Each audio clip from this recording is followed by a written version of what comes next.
So the mounts have been cleaned up now and taken back to bare metal.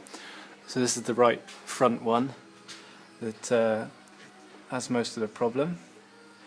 And you can just about see the crack. A bit blended in now it's all been cleaned up, but it starts there on that spot weld. It's just going just around the corner up there, and it just goes to about here. And you notice there's another crack as well, actually around the sleeve. That's the threaded sleeve here. And there's another crack just developing around the corner. It looks like eventually, obviously, they go full circle, so to speak, so they eventually travel to the weakest point, which is the next spot weld, and that one will end up travelling over there.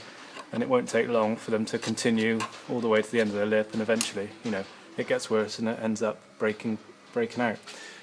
That's the passenger front mount with one of the plates all cleaned up and about to be welded on. And then that's the left rear mount.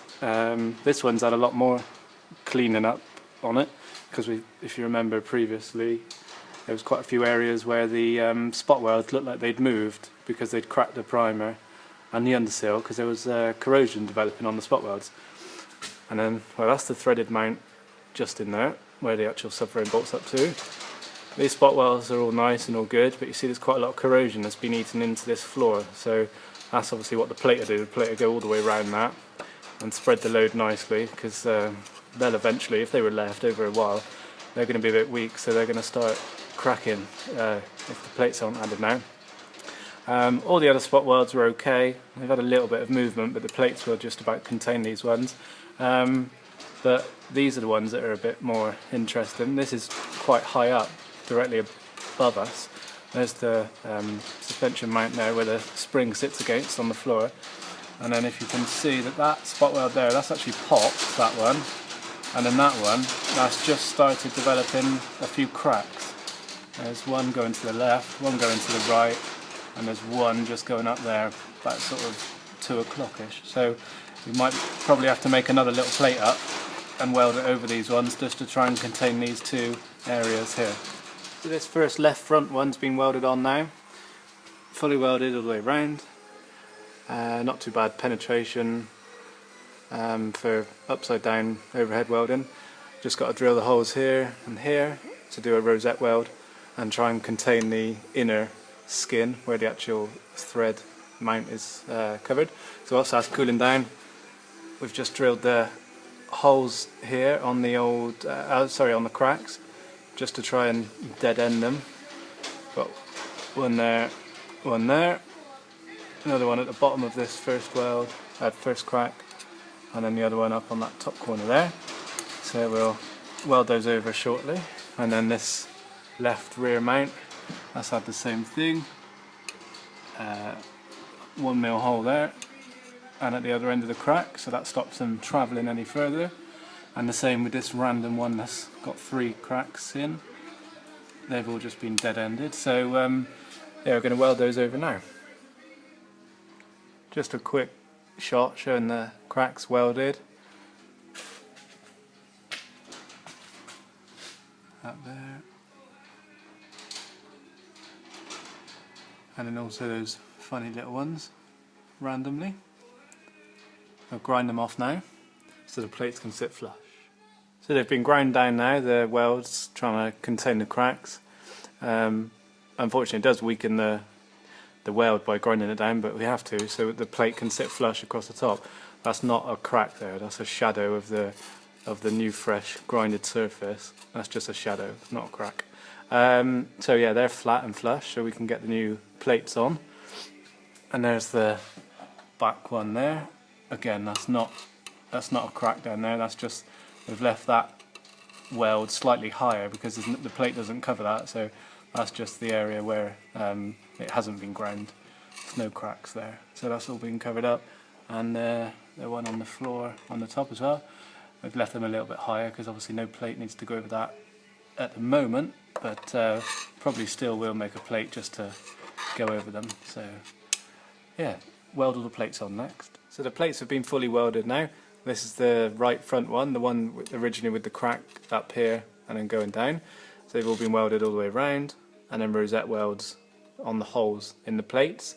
And before the rosettes welds are done, use a 11 or 12mm drill bit just to countersink the first skin, just so that you can get through and fully penetrate the weld into the actual the inner skin, which is effectively the threaded mount inside.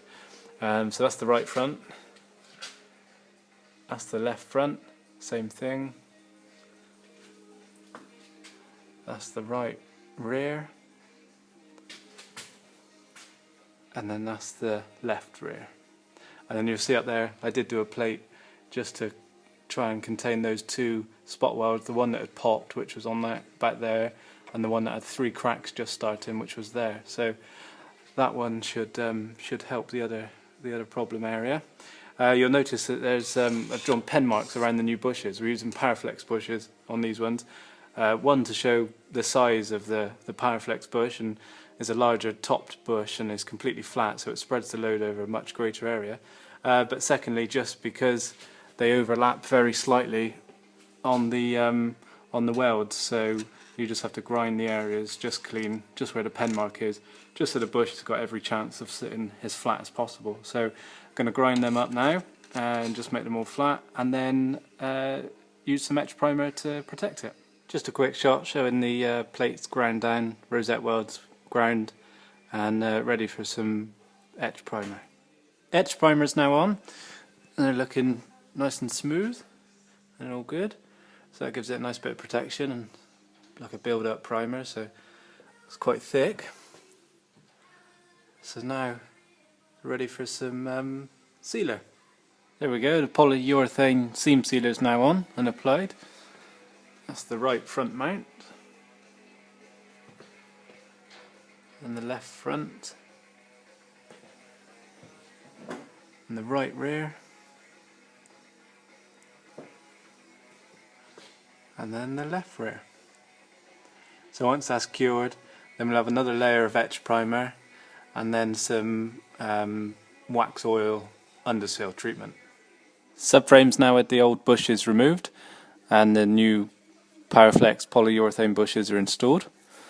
These are the yellow bushes that you can see. That's the left front one, and they're just a great large flat bush which spreads the load perfectly into the floor and onto the reinforcement plates. These aren't fully installed yet. We still need to put the front supporting plate on there, and the rear ones haven't been installed fully. We're just showing you what the bushes look like and how nice and flat they are, which combined with the reinforcement plates spread the load probably through that whole corner of the floor, rather than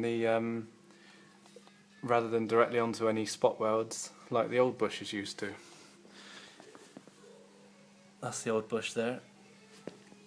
You see those two semicircles on top? That's what used to just push against the spot welds and break the spot welds and then cause the cracks. But now the reinforcement plates are on there, and you've got the poly bushes which are nice and flat, so they'll do the job well. So just going to put the rear axle together now, and then we'll do the boot floor reinforcement inside afterwards. All the axles assembled again now. Everything's back on the rear end, just the exhaust and the heat shields and the under trays to go back on, and then we're ready to do the inside then. This left rear bush, right rear, right front, and the left front.